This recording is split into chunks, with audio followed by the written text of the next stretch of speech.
दुनिया का कितना भी दरिद्र व्यक्ति हो, चाहे दुनिया का कोई व्यक्ति ऐसा हो जिसका कभी व्यापार चलता ही नहीं हो, उसने 50 बार बदल के देख, फैक्ट्री चली नहीं रही, जिस काम को करने के लिए जाते हैं वो काम टल जाता है। आज की जगह कल, कल की जगह परसों, परसों की जगह नरसों, काम होता ही नहीं। बेटा बेटी का संबंध करने जा रहे हैं पर हो ही कितना भी दरिद्र से दरिद्र व्यक्ति, कितना भी दीन से दीन व्यक्ति, एक नियम वो अगर अपनी जिंदगी में बना ले, प्रदोष काल में, प्रदोष के समय पर बेलपत्री के वृक्ष के नीचे एक बार जाकर नमन करना और प्रदोष काल में शंकर भगवान के मंदिर में दिया लगाना, ये दो चीजें अगर वो 3 महीना भी लगातार कर ले तो उसके जीवन में कभी कोई समस्या आ ही नहीं सकती, कोई दुख आ ही नहीं। एक नियम बना, जब कोई कहते तुम्हारे जीवन में कष्ट ही कष्ट, अब एक काम चालू करो, शिव की आराधना, अब एक काम चालू करो, भगवान शंकर की आराधना। 3 चीजें अपना लो। पहले नंबर पर शिव जी के मंदिर में 1 लोटा जल चढ़ाना। दूसरे नंबर पर मंदिर में दिया लगा सकते हो तो ठीक है, नहीं तो कनेर का फूल पीला वाला, देखा है आप लोगों ने? जम के बोलो जरा। पीले कलर का कनेर का फूल प्रदोष काल के समय पर अगर दीप लगा सको तो ठीक है, नहीं तो एक कनेर का फूल पीले कलर का, शिव जी के अशोक सुंदरी का स्पर्श। अशोक सुंदरी वाली जगह मालूम है ना आप लोगों को? फिर से आप समझ लें। ये शिवलिंग जलाधारी, ये चरण, राइट में गणेश जी, लेफ्ट में कार्तिकेय जी, मध्य भाग में जो एक मोटी सी लाइन होती है वो अशोक सुंदरी का स्थान हो। जहां पर शिवलिंग रखा हुआ है ये पार्वती जी का हस्त कमल। शिवलिंग के ऊपर जो कलश में से एक एक बूंद पानी गिरता है वो शंकर जी की 5 लड़कियां, जया, विषहरा, शामली बारी, दौतली, देव। शिव जी के 6ठे नंबर की लड़की अशोक सुंदरी मध्य भाग में। जब एक कनेर का फूल प्रदोष काल में अशोक सुंदरी वाली जगह पर स्पर्श कराकर शिव जी को समर्पित करना। 3 क्रम है, अगर बन सके तो करो। पहला 1 लोटा जल चढ़ाना। दूसरे नंबर पर अगर बहुत ज्यादा तकलीफ की जिंदगी चल रही हो, बहुत कष्टमय जीवन चल रहा हो और सब ने कह दिया कि तुम्हारी किस्मत में तो धक्के ही लिखे हैं, केवल आप धक्के ही खाओगे, तो 1 कनेर का पुष्प प्रदोष काल में अशोक सुंदरी का स्पर्श कराकर शिवलिंग पर चढ़ाओ और शिव की आराधना और दिल से बाबा को पुकारते रहो। श्री शिवाय नमस्तु, श्री शिवाय नमस्तु। और मेरी जीजियों, मेरे जीजाओं, मेरी बेटियों, बेटाओं, मेरी माताओं, एक बात और आपसे, जब आप पशुपतिनाथ का व्रत करो ना,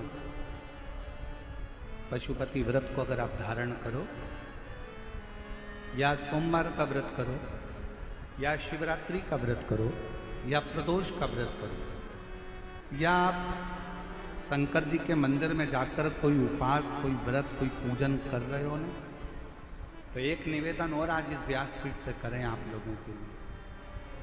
आपकी पूजन की थाली में सब कुछ है, सब कुछ, और जो आपके पास में बैठकर पूजन कर रही है उसकी थाली में अगर कोई कमी रह गई है ना, तो शिव महापुराण ये भी कहती है कि शंकर के सामने बैठकर किसी की पूजन की थाली में भी कमी मत देखो।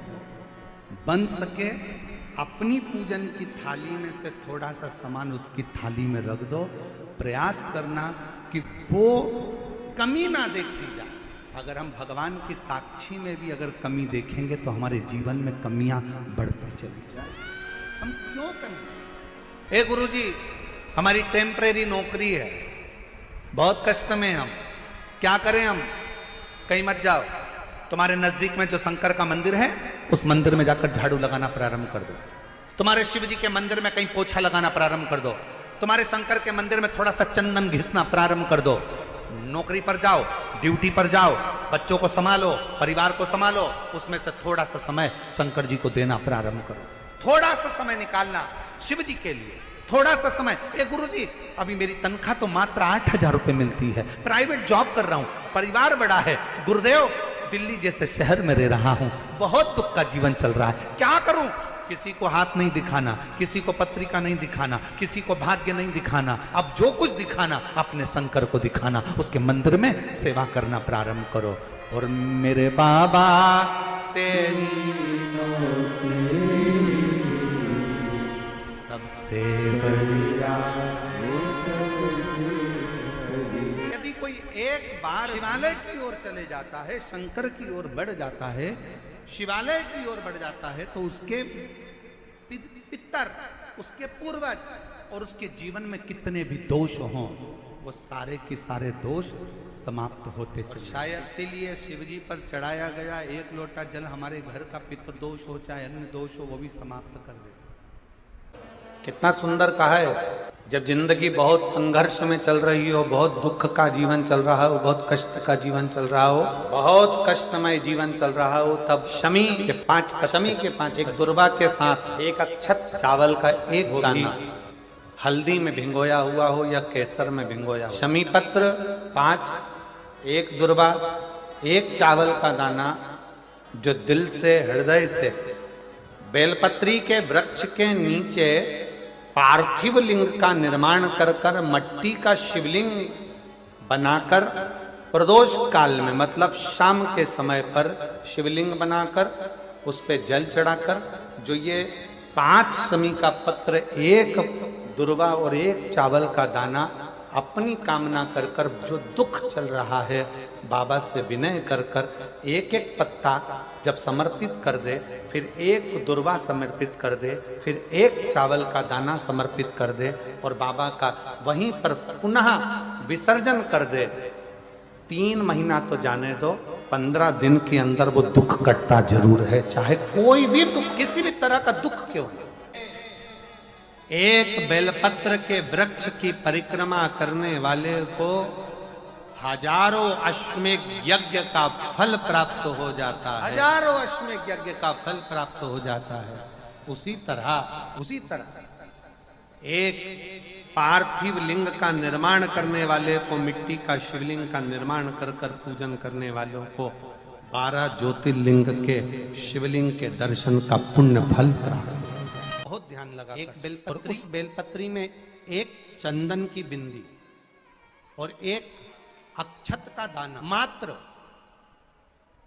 रखकर भी अगर शिवालय पर चढ़ा दी जाती है, एक बेलपत्री, एक चंदन का बिंदी, और चंदन फिर निवेदन करेंगे। आज के जमाने में तुम लोग सब घिसा घिसाया, पड़ा पड़ाया, डब्बी का सामान ले लेकर, वो नहीं, चंदन की मुठिया रखो, थोड़ा सा भी घिसो, जरा सा भी घिसो, उसकी एक बिंदी और एक चावल का दाना जब हम भगवान देवाधिदेव महादेव को समर्पित करते हैं, अपनी कामना कर कर समर्पित करते हैं, तो निश्चितता है, पुराण की कथा कहती है, शंकर भगवान उसका फल शीघ्र प्रदान कर देते हैं। भले आपने कुछ करा ना करा, उसका फल तुम्हें मिल जाए। में जाना, लोटा भरकर जल समर्पित करना, और कभी तुम्हारे जीवन में अगर तुमको लग रहा है कि मैं दुखों से पीछा छूट ही नहीं रहा, तब उस जगह पर बेलपत्री के मध्य भाग में पीला चंदन, ये जो पत्ती है और ये 2 पत्ती हैं, ये बड़ी पत्ती और ये बीच की जो 2 पत्ती हैं, इसके बीच में जो डंडी का भाग रहता है,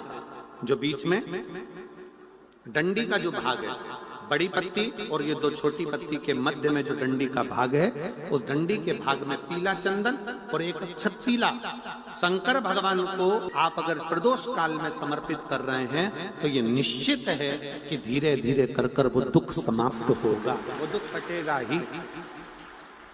प्रकट वर्णन किया गया शंकर भगवान की आराधना में, शिव की आराधना में, जब तुम्हें लगता है कि तुम्हारा व्यापार नहीं चल रहा, कोई तुम्हें धोखा दे रहा है, लक्ष्मी नहीं आ रही, बहुत चिंता में पड़े हुए हो, बहुत टेंशन में जिंदगी चल रही है, बहुत बीमारियां तुमको घेर ली है और चारों तरफ अंधेरा ही अंधेरा नजर आ रहा है, तुमने विचार करा अब मैं तो मर जाऊं तो अच्छा, मैं सुसाइड कर लूं तो अच्छा, मैं मर जाऊं तो अच्छा, तो मरने से पहले एक काम कर कर देखना, शंकर भगवान की आराधना कर कर देखना, शिव पर एक लोटा जल चढ़ा कर देखना, और ज्यादा चिंता, ज्यादा टेंशन हो तो बेलपत्री के जड़ को घिसकर उसका चंदन बनाकर शंकर को लेपन कर कर उसकी भी आराधना कर कर देखना कि बेल चंदन का फल क्या।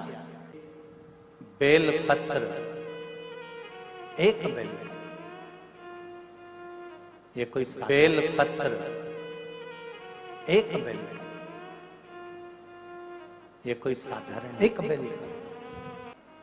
नीचे की डंडी से लेकर ये दो पत्तियां जहां लगी हैं और दो पत्ती से लेकर ये बीच की जो पत्ती है उसमें जो गैप है, उसमें जो जगह है, दिख रही है आपको? ये दो पत्ती से लेकर बीच की पत्ती के बीच में जो जगह खाली रहती है, 33 कोटि देवी देवताओं विराजमान रहते हैं इस बीच की जगह में। जब शिव जी को चढ़ाया जाता है तब इस पत्ती के बीच की जगह शंकर के शिवलिंग पर रखा जाता है।